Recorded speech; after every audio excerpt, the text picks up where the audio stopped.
こんにちは、斉藤直樹です。今日も気まぐれ添削やっていきたいと思います。今日の作品はこちら。めちゃくちゃ色味が綺麗なイラストですよね。農水さんの作品、海外の方ですね。タイトルはヌル。これはプログラミング言語で何も示さないものっていう意味だと思います。オリジナル作品です。かなり良い出来で書けました。 Where would you like to be improved? どこを添削してほしいですかに関しては Everything with the neck and hair っていうことで、首と髪以外全て添削してほしいですってことですね。農水さん、ご応募ありがとうございます。海外からの添削に関しても随時募集しております。よくね、どこから応募すればいいんですかっていう風に聞かれるんですが、この動画の概要欄に募集要項が書いてありますので、そこをよく読んでご応募ください。はい、ということで、ちょっとね、青みがかったグレーを基調にしたイラストなんですが、それでもね、すごく繊細な色味の変化がつけられていて、単調にならずにめちゃめちゃ綺麗なカラーリングのイラストだと感じました。このね、画面端っこにつけられた青とか、あとはね、この白の中に混じっているこういう若干黄色みがかったグレーとか、こういうね、補色対比が随所に効いているので、全体がグレーっぽいのに退屈にならない色使いができているんですね。素晴らしい色使いだと思います。でね、どこを添削していくかなんですが、農水さんは首と髪以外全てっていう風に言っているんですが、ごめんなさい、多分ね、首と髪も添削しちゃいます。というのは、絵はね、様々な要素の響き合いでできているので、ここだけは完璧みたいなことってね、少ないんですよね。なので、全体を少しずつ変えていって、このイラストの良さをどこまで引き出すことができるのか、良さを引き出す方法について解説しつつ添削を進めていこうと思います。はい、それでは早速いってみましょう。まずはね、どこに手を入れていくかなんですが、このイラスト、さっきも言ったように色についてはね、指摘する部分が少ないんですが、形と書き込みについては見直すポイントが割とあると思っています。まずはここからでしょうか。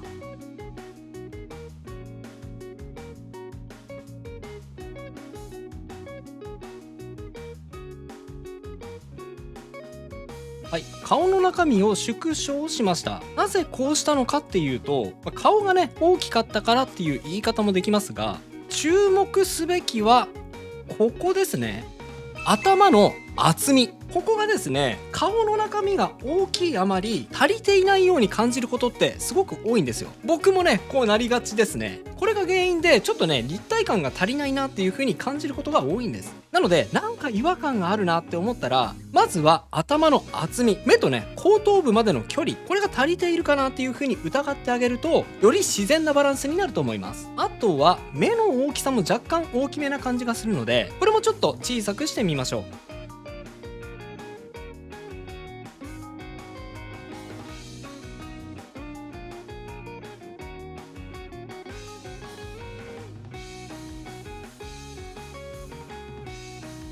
はい、目の大きさを変更したので、ちょっとね、口の大きさにも不自然さが目立ってしまいます。ここもね、若干調整していきますね。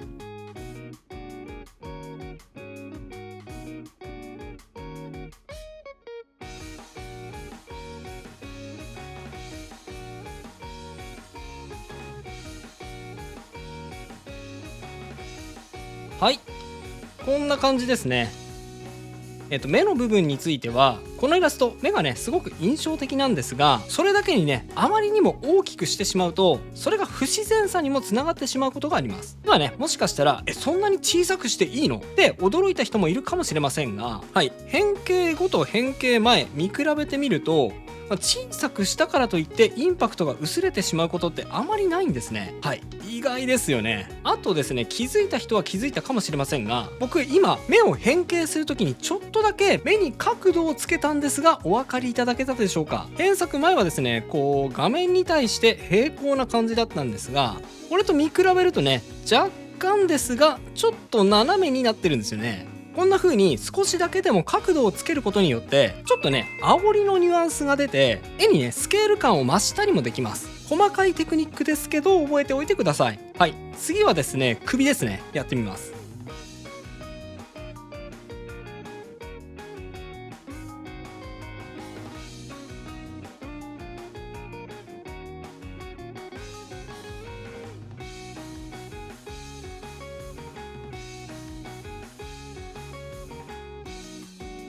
はい、作者さんは首の添削はいらないって思ったと思うんですが、確かにね首単体で見ると頭の付き方も理にかなってますから、おかしいことはありません。ですがデフォルメ感も含めて全体で見るとやっぱりねちょっと太めの感じがしたんですね。僕の添削は作者さんからここを添削してほしいって言われても全くね別のところを添削することがあります。これはね何も意地悪でそうしているわけじゃありません。その作品にね足りないものってどうしても作者さんが見えていないものであることが多いので、よくしようとするとどうしてもここ添削してくださいでリクエストされた以外のところになっちゃうことが多いんですよ。さて次はまだ形の添削です。ほぼ見えていない部分なんですが、肩周りについても見直しておきましょう。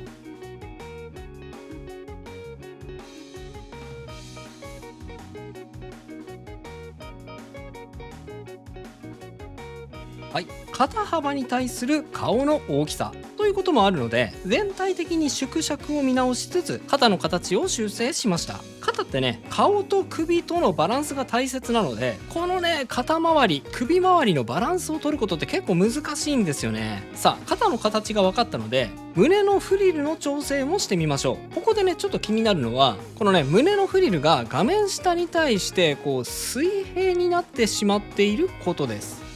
こういうデザインなんだよっていう風に言われたらそれまでなんですが、これはですねデザイン的にというよりかは絵的に画面端に平行になってしまうような線とか色面があると無理やりね画面に押し込めたような印象を持たれてしまうことがあります。ちょっとね窮屈に感じてしまうんですね。それを避けるために平行をなくします。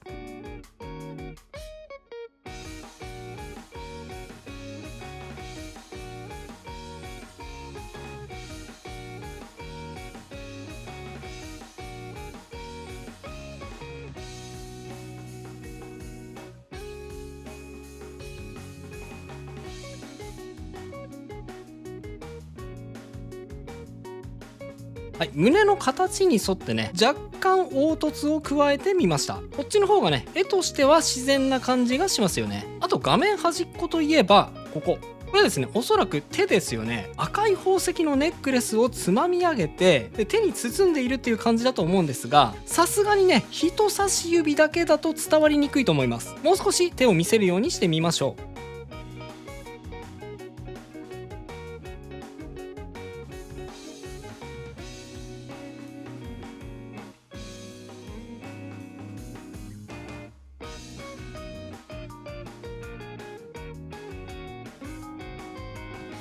はい、こんな感じです。手全体じゃなくてもねもう少しだけ見えることによって見えていない部分までもが想像できるようになります。これですねどこでトリミングすればいいのっていう質問がたまにあるんですが、それに対する答えでもありますね。周りの状況を想像できるぐらいでトリミングするっていうのがいいトリミングの仕方の一つだと思います。さてここまでは形の添削をしてきました。ここからは書き込みについて添削していきますね。このイラスト全体の雰囲気はすごく良いんですが、僕は少しですね物足りなさを感じました。その原因が何かというと解像感が足りないからです。パッと見た瞬間に色によって心を引きつけられるんですが、引きつけられた目がですね絵のどこにもとどまらずに興味を引き続けることができない。その原因がですね解像感の足りなさから来ていると思うんです。じゃあどうやったらその解像感を高めることができるのか、それについて解説を加えていきます。まずはこうです。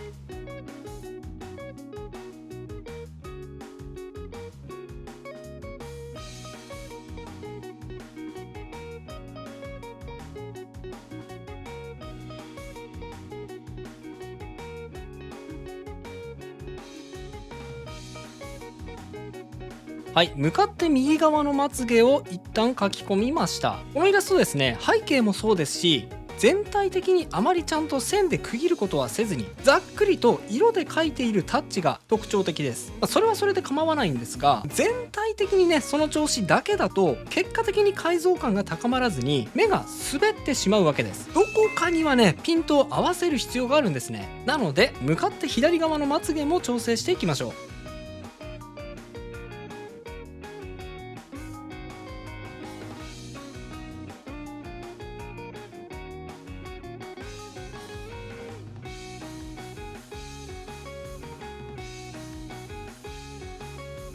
はい、左側のまつげも描き込みました。次にね、目の中身、黒目の部分も描き込んでいきましょう。ここですね、ここもさらに描き込むことで解像感をぐっと高めることができます。やってみます。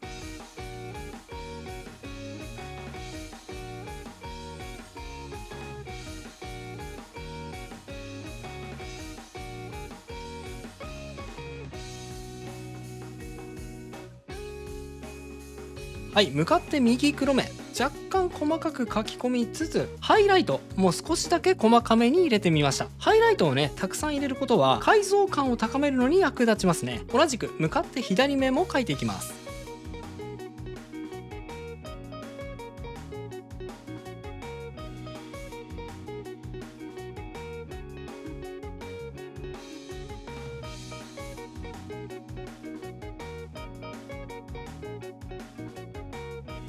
はい、左目も同じように書き込んでみました。どうでしょう？これとこれ、これとこれ、目だけでもね、ぐっと解像感が高まって、引きつけた目を画面にとどまらせる力がアップしたのがお分かりいただけるのではないでしょうか。でね、次は髪の毛です。髪の毛も部分的に書き込み量を増やすことによって解像感を高めることができます。やってみましょう。まずは前髪から。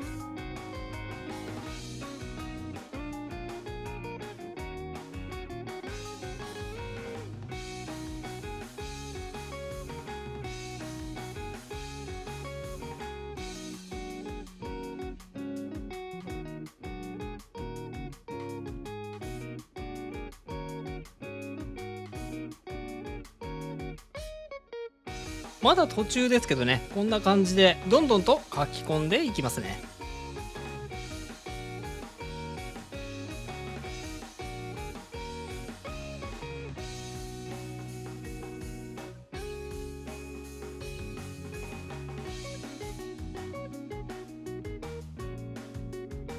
はい、前髪の書き込みを増やしてみました。どうでしょう？これとこれ、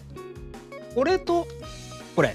このね、目と前髪の部分は解像感を高めるには一番重要なエリアなので、書き込みを増やすとしたら真っ先にこの部分に手を入れていきましょう。次はサイドヘアもやっていきますね。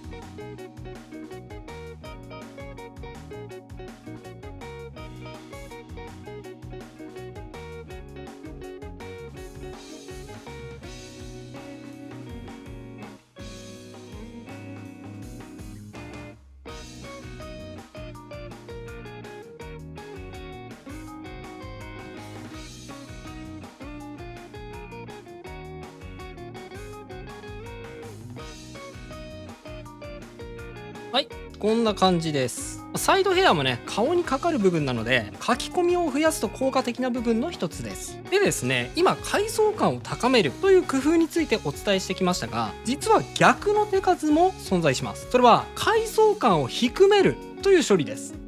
せっかく解像感高めたのに低める必要ってあるのってね、不思議に思う人がいるかもしれませんが、それ完全に間違ってますよ。いいですか？画面全部を今の調子で書き込んでいってもいいんですが、そうするとね、書き込んだ部分と書き込んでいない部分に差がいまいち生まれずに、ギッチギチに書き込んだ窮屈な画面になりかねません。農水さんの絵の良さは、あまり線でね、きっちり描きすぎない、軽やかな絵柄によるところが大きいので、あえて解像感を低める部分を作った方がむしろ効果的なんですね。どうするのかっていうと、こうします。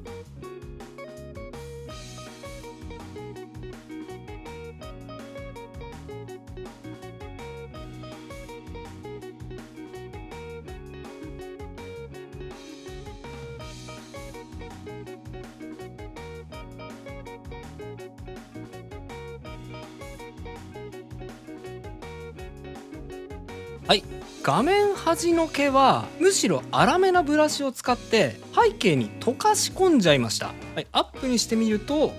こんな感じですよね。結構適当に書き飛ばしている感じです。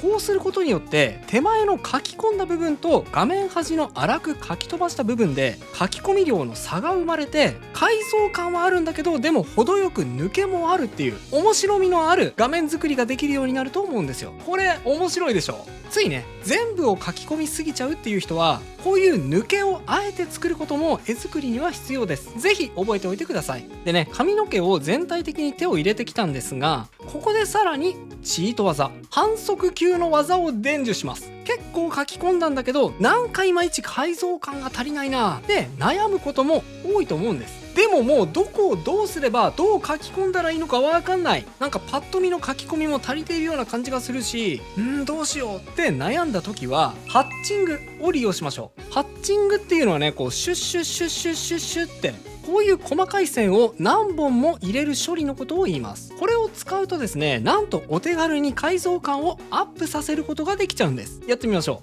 う。これね、もうすでに書いてあるこの上にですね、こうシュッシュッシュッシュッシュッシュッシュッシュッシュッシュッとね、ハッチングを入れていくだけなんですね。はい、このね顔周りに入れていってみましょうか。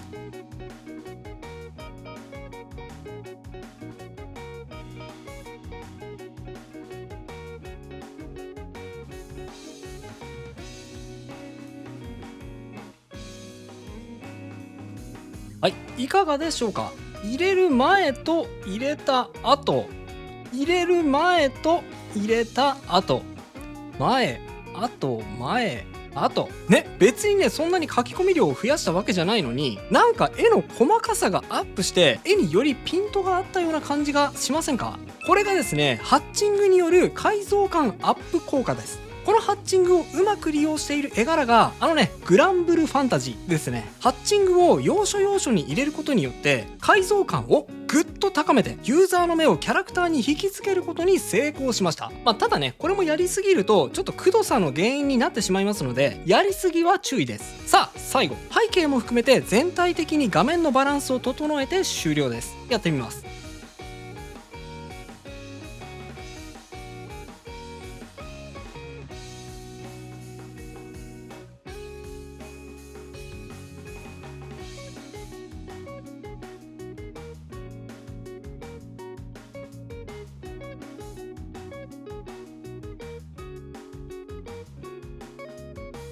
はい、こんな感じ。特にね大したことはしてませんが、あえて解説するなら最初僕は画面端の青、この部分のね青が効いてるなっていう風に言いました。ただこの青が端っこにしかなかったのでちょっとね突飛な感じもしてたんですね。なのでこの色をこの画面中央のねこの部分とか、あとはちょっとこの部分とかね、首周りと影の一部にも適用しました。こうすることによって絵としての統一感が生まれますので、より自然な雰囲気にまとめることができると思います。今回の添削は以上となります。並べて比較していってみましょう。はい、右がビフォー、左がアフターです。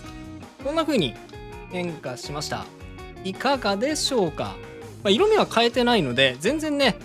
引いた感じの印象は変わってないかもしれませんが、結構ね全体的に画面が引き締まってぐっと引きつけられた目が絵の中でとどまる感じがすることがお分かりいただけるのではないでしょうか。いかがでしょう。はい、今回の添削ではすでに色がまとまっている絵の良さを引き出す方法として形の修正のポイント、そして階層感の高め方についてお伝えしてきました。特にね形については目から後頭部までの距離、この部分の距離を考えることが大事でした。ここの距離が足りてない絵ってどうしてもね稚拙な感じに見えることが多いので、そこは特に注意してみてください。そして階層感の高め方については特にね顔周りの書き込みを増やしていくこと、それに加えて逆に画面端の階層感を低めて画面中央と画面端との書き込み量に差をつけること、これも大事だよっていうふうにお伝えしてきました。目は引きつけられるんだけどなんかずっと見ていたいような絵にならないななんていうふうに悩んでいる人は今日お伝えした2点、特に階層感の高め方、ここに注意してみてくださいね。そして最後にお知らせです。動画販売サイト Vimeo にて1ヶ月で絵が上手くなる動画イラスト上達プログラムが販売中です。初心者でも絵の下書きから完成までサポートする内容、そして中級者のための少し突っ込込んだ内容、上級者のお悩みに答える内容など、15本の取り下ろし動画をセットにしたサブスクではない動画買い切り型になっております。プロの翻訳家による正確な英語字幕もついていますよ。全巻セットでなんと4500円。1本からでも500円で購入可能ですが、全巻セットで購入すると、なんとスペシャル特典として大人気イラストレーター作者2さんとの線の描き方についての対談動画まで限定でついてきちゃいます。気になった方は概要欄に URL を載せておきましたので、そちらからぜひぜひチェックしてみてくださいね。それではまた次回の動画でお会いしましょ